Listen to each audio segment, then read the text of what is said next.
1936 Austin 7 Ruby Saloon, owned by Heather Edmund from Columpton in Devon. And she's owned this little Ruby for approximately 9 years. And she says the family loved driving it. It's so different from models in 1922 and produced right up through until the outbreak of the Second World War. This is the Ruby Saloon from the mid-1930s, much more rounded in style compared with its predecessors. Notice the opening windscreen and the sunroof, and also this car had no luggage boot. You had to carry your trunks in the car on the rack at the back. Car number 80 next. This is a Ford Capri dating from 1971, and it's owned by Roger Fox from Elverston in Bristol. Now the Ford Capri in 1969 was the car you always promised yourself, so said the Ford Motor Company. And the 3-litre was the top of the tree. So you have a very attractive car. Thank you very much. The Ford Capri Mark 1 3-litre. Number 73 next, and this is a 1969 Rover P6 2000 TC, owned by Ian Roberts from Bristol, from Severn Beach, just down the road from Bristol. And the Rover P6 was introduced at the same time as the Triumph 2000.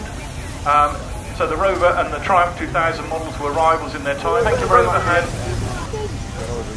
Number 93 next. Now, moving up to 1959, the Mini came in, the BMC Mini. And the 850 Mini was the very first of the line. It was a compact saloon, of course, with 2 doors, front-wheel drive, of course, and Minis were highly successful in, goes without saying, in rally and racing. That's very nice indeed. It's owned by Andy McPhail from Taunton in Somerset. Nice family car, and thank you, Andy, for bringing it around, and for all the exhibits on the roof and in the car too. Thank you. Next we've got a Sunbeam Alpine dating from 1963. It's owned by Vernon Brown from just down the road in Stilton, UK. Very nice indeed. 1725cc engine. Early cars were 1500, 1600cc. Thank you very much.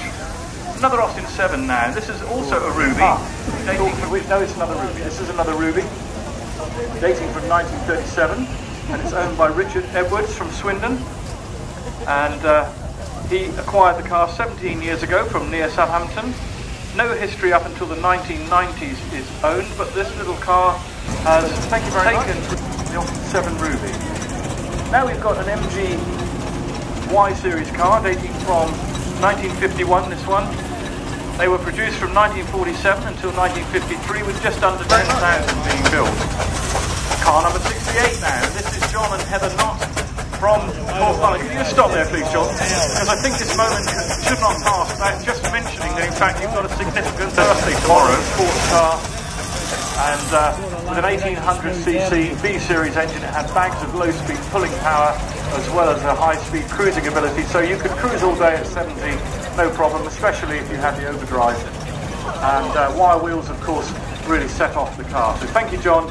Superb-looking MGB. Another superb-looking car in front of the commentary box now. This is a 1928 Ford Model A Phaeton, 24.9 horsepower. The Model A was produced up in Manchester, Trafford Park, before the Dagenham factory was opened in 1932, and was one of the last of the big engined Fords from America to be sold in Britain, really, until many years later anyway. And because of the 24.9 horsepower rating, that's the RAC rating, it attracted a very high rate of road tax. So this explains to some extent why now, owned by Paul Williams from Wincanton. It's a 1953 RME 1500 saloon, and Paul says he's owned the Riley for 10 years. It's mechanically good, but could do with some bodywork. Well, it's very nice for us. Next we've got a Reliant.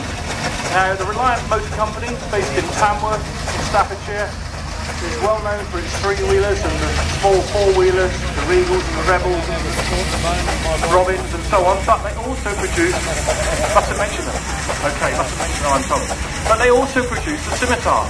Now had it not been for the 3-wheeled Reliant, the company would not have the money to develop. Thank you very much indeed, lovely Scimitar. Yeah.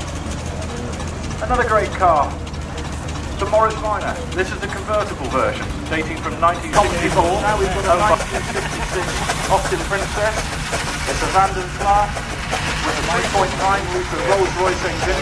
Many people don't appreciate that Rolls-Royce engines were used in the TMC range. They were actually used way back in the Austin Champ in the 50s, and they were also used in the Van and Pla Princess in the 4-litre R version. Thank you very much. Well, we've waited 10 years for a Reliant to come through, and here's the second. So this is a Reliant Regal. I mentioned the 3-wheelers just now. It's being kindly driven for me, it's my car in fact, by a friend of mine, a fellow motoring writer, Guy, and his son. And the Reliant Regal came about because the Reliant company is standing there obviously, but it meant you could park very easily. It's very economical to run. 700cc all aluminium engine would give around 60 miles per gallon, between 50 and 60 on a run.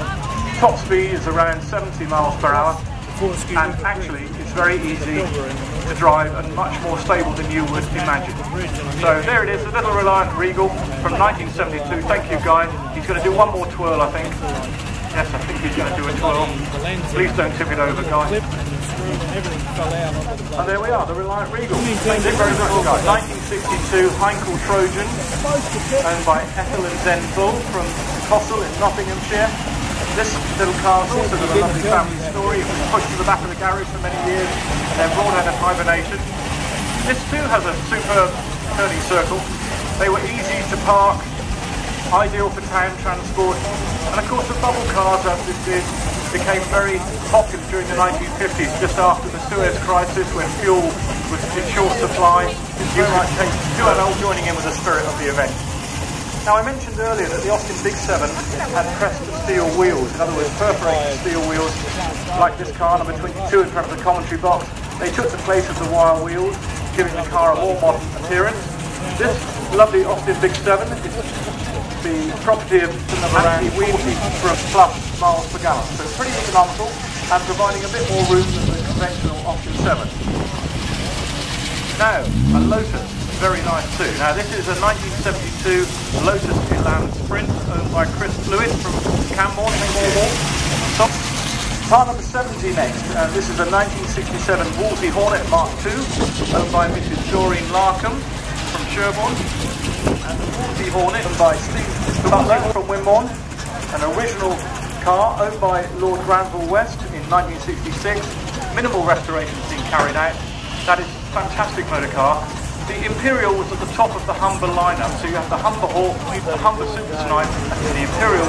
Yes, it's an MG TD dating from 1951, owned by Hazel Miller.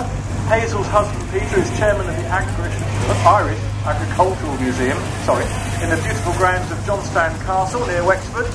This is the 100th anniversary of the airships which were based at Johnstown Castle, sub-based at Capri in Wales, TD and TF after the war. This is the TD, which had pressed steel wheels, but still a very much pre-war appearance to the car. And powered by the XP AG 1.25 litre overhead valve engine. Thank you very much. Also powered by an overhead valve engine is this little Austin A35. Successor to the A30. The A35 had an uprated, bigger engine, 950cc instead of 800. It also had a better gearbox, arguably a better gearbox and a higher ratio of rear axle. Family car, plenty of room, despite its compact size, and a reasonable luggage room as well. Thank you very much. Thanks, Andrew. Number 14, just